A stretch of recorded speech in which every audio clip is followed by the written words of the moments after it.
It's your buddy John back for the week 23 progress update. What a week. I feel like I probably say that a fair amount. Maybe it's over exaggeration most weeks, but this week, I don't think so. So let's get into it. It's going to be a little bit different this week because none of it makes any sense. So, because none of it makes any sense, we're just going to shoot it from the, you see the screen down, no script, no nothing, no putting anything together. No need for it because it won't make sense. So, on Monday, well Sunday, I worked out with one buddy Joe, and I don't weight train like that, and I wasn't even doing heavy weights over there working out with Joe. He could tell you if you ask him, but we were working out Sunday. It was a million degrees outside. I got done. Actually, felt kind of nauseous, which I've seen people do that when they're leg pressing 600 pounds. And that's not the case here, but uh, yeah, I didn't feel 100%, so I came home, sat in the cool air in my house, started feeling better, started drinking water, had some electrolyte packs and shit over the week. And yeah, things were going all right. Even walked a little bit lightly on Sunday night, which I typically don't do.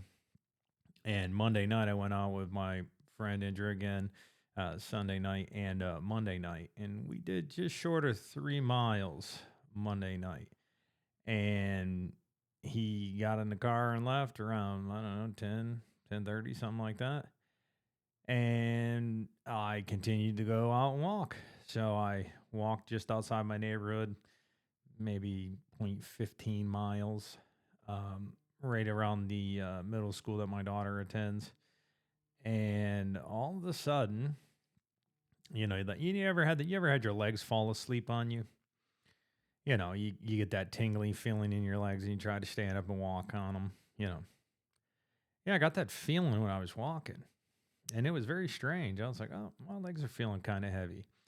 So, I'm walking a little bit, and I started to feel really anxious, like, oh man, like, I don't want to be here. And I decided at that point, like, all right, we're just going to go home. I don't know. I'm not feeling so hot. And I'm not that far from my house, so I figure we'll just when we get up to the stop sign, we'll take a right and we'll head home. That didn't happen. It went from my legs feeling awfully heavy and tingly, and me being, not being very comfortable to being very uncomfortable. And it turned from me walking that I had to take a knee for a minute to me laying on my back. Um, I didn't black out. Pretty close. I didn't faint entirely. Yeah, it was definitely a strange situation. So I'm laying on my back and I'm running through, what I know about anatomy and physiology. And I'm like, I don't think I'm having a heart attack because, I don't feel like there's an elephant sitting on my chest and I'm taking, deep, slow breaths. So that's not it. I'm like, I don't think I'm having a stroke because if I was having a stroke, I don't think I would be able to compute the idea that I might be having a stroke. And I could be wrong on that, but so, I had some people drive by me. I had some people pull up to the stop sign, back up to where I was laying on the side of the road and stop. And then they drove back up to the stop sign, stopped, and drove off. But somebody asked if I was doing okay. And I was like, yeah, I'm struggling a little bit.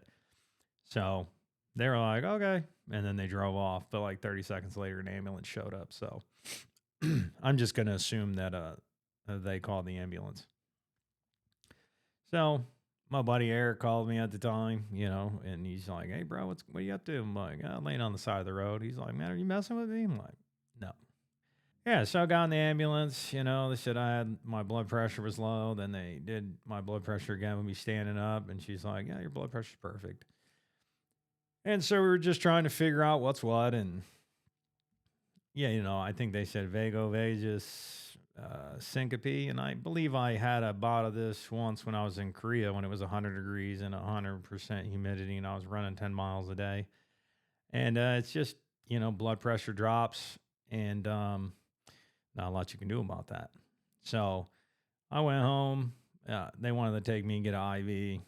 There was no need for that. I went home, just relaxed and So this week, that set the tone for this week. It kind of, I was thinking to myself afterwards, I don't know if you guys ever saw like the fifth Rocky. I know a lot of people don't like it. I particularly do. And there's a scene where Rocky's training with Mick. Mick's been dead since the third one. And Mick's telling him, he's like, when you're hurt and you think you're going down, you're going to hear that voice saying, "Get up, you son of a bitch," because Mickey loves you. Yeah, I didn't get any of that. Instead, I got Ed Sheeran Shiver. That's what I was listening to. That's what came on randomly. And I just couldn't get that shit to turn off. And it just like my headphones are falling off my damn head. I'm laying there half conscious and I'm like, oh, what is this shit still doing on? Like I'm sitting there, my phone's like not next to me. It just, I thought it was pretty funny. Yeah. So this week, I I'm not even gonna go down over my diet and stuff like that because it doesn't even matter. Um, I know Tuesday, so I only did 3 miles on Monday. I didn't walk at all on Tuesday. We were back at it Wednesday and Thursday, but it was kind of light work, just trying to take it easy, just trying to stay hydrated.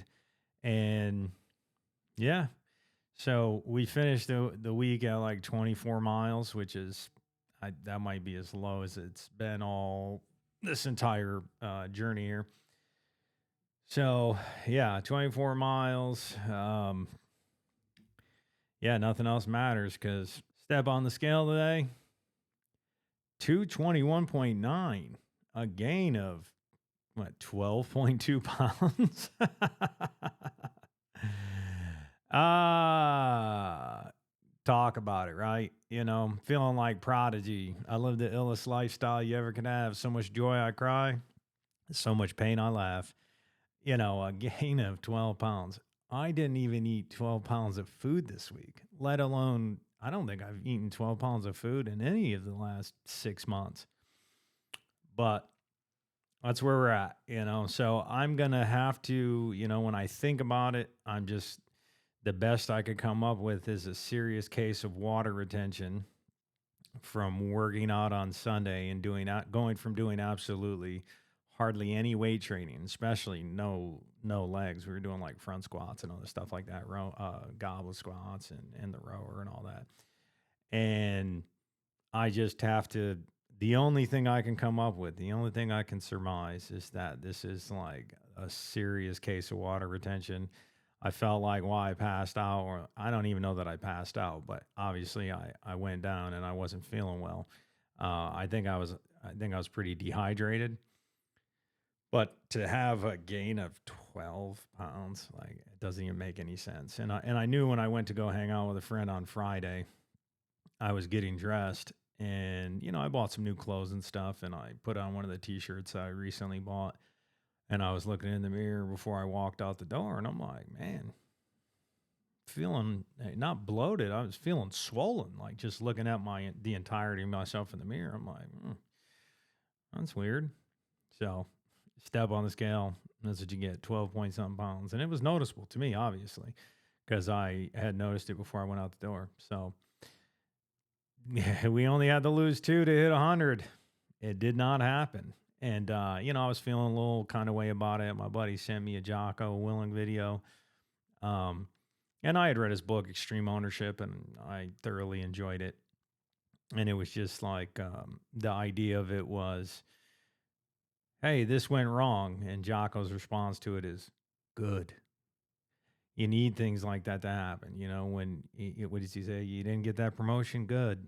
Now you know what you need to do. Now you can work on yourself and get better. Oh, we're not, we didn't get funding for this mission? Good. Let's train and get ready for the next mission. And basically, the idea is it's time to reset, recalibrate, and re-engage. So this coming up week, that's all we can do. I feel pretty good. I mean, I felt pretty good after Monday, but I wanted to give myself a break, and that was one of the things that the EMS lady said. She's like, well, you've been losing a lot of weight and stuff over this past 6 months. Maybe your body just caught up to you. And I thought, that seems reasonable. Like I said, after this happened and the word syncope got thrown around, I'm like, oh, I remember that word when I was in Korea. And I remember seeing a Korean doctor who did an EKG and did all that stuff and said, sometimes the body just has a bad day. And I was like, man, this ain't science. This is bullshit. Get out of here. I can't wait till I see the army doc. So then when I got back to post, I went and saw the army doc the next day, and he did an EKG and all that stuff. And he was like, sometimes the body just has a bad day. I'm like, what is this shit taught in textbooks? This is PhD level work? Get out of here. So I don't know. I'm not terribly concerned. It was obviously it was a strange feeling when it was happening, but I figured something like this, if it was going to happen, would have happened in the early stages of trying to get healthier. As like pushback to like, dude, what are you doing? What's this calorie deficit about? Why are you making us walk? Like, we don't do any of this stuff, man. But now it was kind of strange to be as healthy as I've been in the last 10 years and then to have that happen. So it did kind of mess with me a little bit. I'm not going to lie. Mentally this week has kind of been kind of crappy, thinking about it and like, oh, what if it's this? What if it's this? But I just saw a doctor a few months ago, and I mean, I like I said, I don't think it's anything serious, but it is something that happened, and it is something I gotta be mindful of. So this week, we didn't walk anywhere near as much as we normally do, and yeah, you see it. So we're gonna go back to the drawing board. We're gonna do what we need to do, and we're gonna continue the work. It didn't happen this week, and it's also a reminder of like nothing's guaranteed. It's when something's been going your way, and this has been going my way. Obviously, every week we do a video, and every week I tell you we lost something. And this week, not only did we not lose anything, this is we put 12 plus pounds on. So when you see something like that, you're just like, man, that's crazy. And it just shows like you can't take anything for granted. Like, I mean, I just assumed I was going to lose 2 pounds this week because like 21 of the 23 weeks has been 2 pounds or more. So the percentages are in my favor, but you just never know. And you can never take this stuff for granted. You can never just assume things are going to go the way that they're going to go, or they're going because they've been going that way for a while. So I come to you again, humbled this week. There's only so much you can do. I've been doing the things I need to do this week. I don't want to say they bit me. Maybe they did. I don't know. But no loss, 12 something gain, ridiculous, but it is what it is. The scale is the scale. You can't really put it any other way than how it showed up. So no song of the week, no album of the week. There wasn't enough walking for any of that to even be thought about or be established. And man, I guess we'll have to see what happens in week 24. I'm going to have to look at the calendar because, the 100 pounds in 6 months has kind of been like the benchmark over the last few weeks when I've been thinking about it. And I'm going to have to find out. This started January 5th. So I'm going to find out 180 days from there, and I'll give you guys an exact thing. I think I got another 2 or 3 weeks, for the 180-day mark. So we're just going to keep grinding. The goal is obviously still the goal. But yeah. And another thing is humbling is, just working out. I haven't worked out, like really worked out in a long time. So to see the lack of strength I had working out with Joe, it was just a reminder that like, hey, when you get to where you're going here, losing weight, that's just part of the equation. Now you see what it's going to be like to get back in the gym and actually start to try to put weight up and try to put muscle on and try to get stronger. Like, it's not going to be a walk in the park. It's not going to be a horsey ride, as they say. But it's kind of good because I was starting to wander mentally, thinking to myself, like, all right, well, when you hit your goal, then what? And now that I'm thinking about it after working out last Sunday, then what is the next challenge is learning to weight train, to do it regularly, to get motivated to do it, to do the things I need to do to fuel myself to, build muscle and get healthy. Because, I thought in losing all this weight, I was getting healthier. And in some ways I am, but in some ways I'm not. Like, to not have much strength. I know I've been in a depleted state for almost 6 straight months, but still to see that kind of fall off. And I was never like any, monster to begin with when it came to pushing weights. But to even see the fall off from where I was, it's like, okay, so that's what's next. We'll lose this weight and then we got to get stronger. And then we got to train. Then we got to eat a different way and we got to do things differently. We got to approach this differently to build muscle. So, in a way, I'm kind of excited by it, a little dejected by the scale this week, but it is what it is. And actually, this is probably one of my better weeks in sleep, I guess, because I wasn't out for 3 hours at night. So, I was getting like 7.5 hours of sleep. So, pretty good. But still, that didn't aid any in water retention. That's for damn sure. Anyways, that's all I got. I will catch you in the week 24 progress update. If you've been rocking with me, I appreciate it. If you're new, I appreciate it. Like, share, subscribe, comment. I will get back to you. And thanks for all the love and support. Happy Father's Day to everyone out there. We'll catch you in the next one. It's your buddy John. Out. God, your hands are green. Because they got hit by lightning.